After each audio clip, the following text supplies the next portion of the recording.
Hello everyone, and welcome. Today we have a story about how finding your own strengths and practicing with dedication can lead you to success.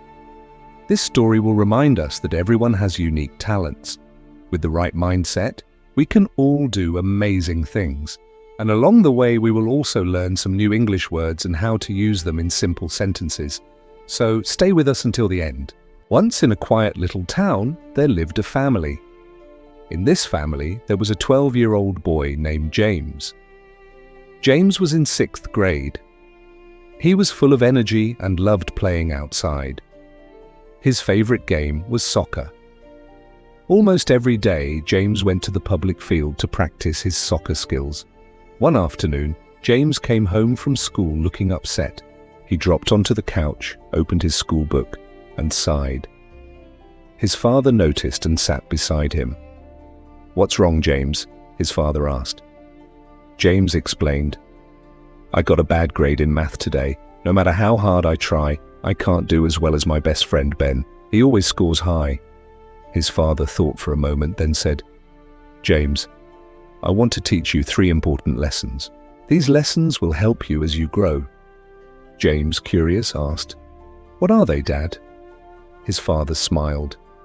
"You will learn each lesson through a small challenge. For the first lesson, invite Ben to play soccer with you tomorrow."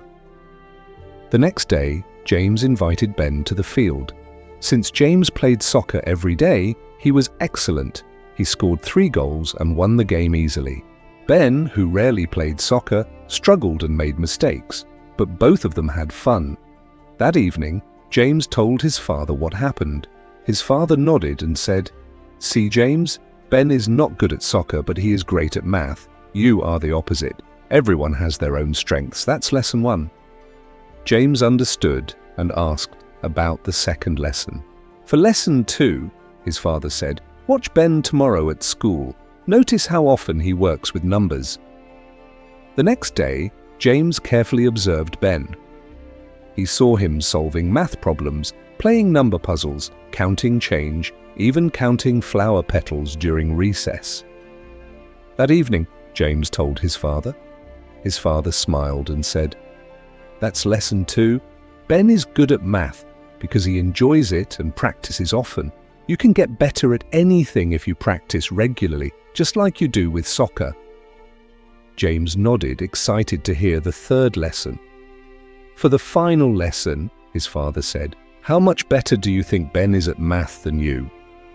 James thought and said, "Maybe 3 times better." "Good," his father replied. "And tomorrow, study math 3 times harder." The next day, James studied math for hours. He tried so hard that his head started to ache. Soon, he fell asleep at his desk. Later, his father gently woke him. James, feeling guilty, said, "I'm sorry, Dad, I couldn't finish. I studied so much that I got tired." His father smiled and patted his head. That's lesson 3. When you study something you don't enjoy, it feels heavy and hard. But when you practice something you love, discipline feels light, like soccer for you. If you want to become skilled, either study what you love or learn to love what you are studying. James listened carefully and promised to remember these 3 lessons for life. Today we learned that 1. Everyone has different strengths. 2. Practice makes you better at anything. 3. Love makes learning easier. And of course, we also practiced English in a fun way. Keep learning, keep practicing, and keep growing. Thank you for watching. See you in the next story.